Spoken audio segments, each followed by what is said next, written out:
Bob, your Okay. hair looks fine, okay? You have a lot of it and it looks nice, and I hate you, but it's good. I can't Well, stand up because I'm only wearing a shirt and I have underwear on underneath. That's Yeah, it. me too.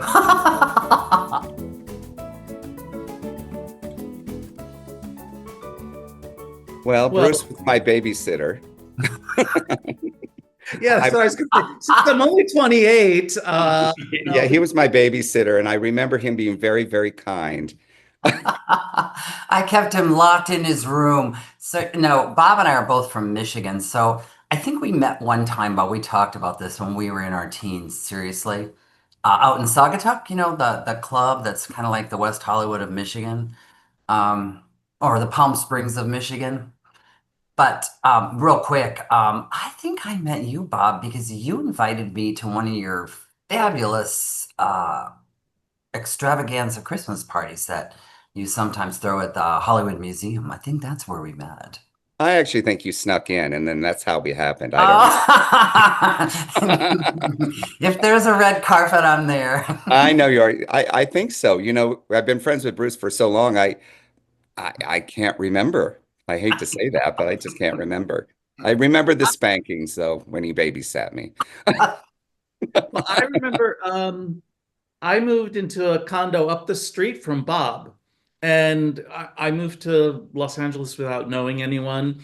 And I bought this condo up the hill and just going to the gym. And Bob was like the guy at the gym that knew everybody.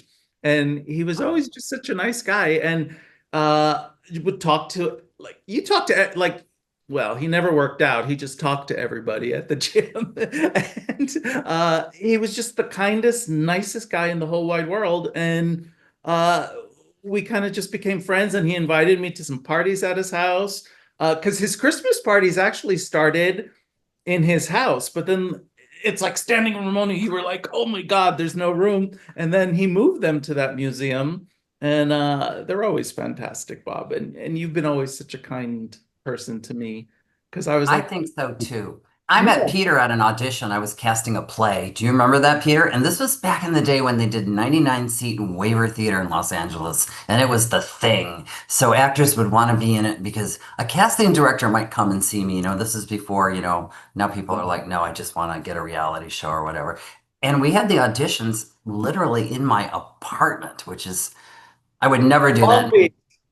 What was that? In Long Beach, right? The In Long drive. Beach, yeah, but I would never do that now because for a couple reasons. One is you don't want a group of strangers coming into your house. And from an actor's perspective, I would never go to somebody's home for an audition. That's just unheard of. But you were great. And then we ended up working together. We did several plays together. And Yeah. then we've done several movies together. So it's been great. And we're good friends too. We hang Well, out. Bruce, do you remember I had just come off of like this historical drama I was doing at the Globe called The Day of the Dagger, playing the Duke of Anjou, a very dramatic and serious kind of show.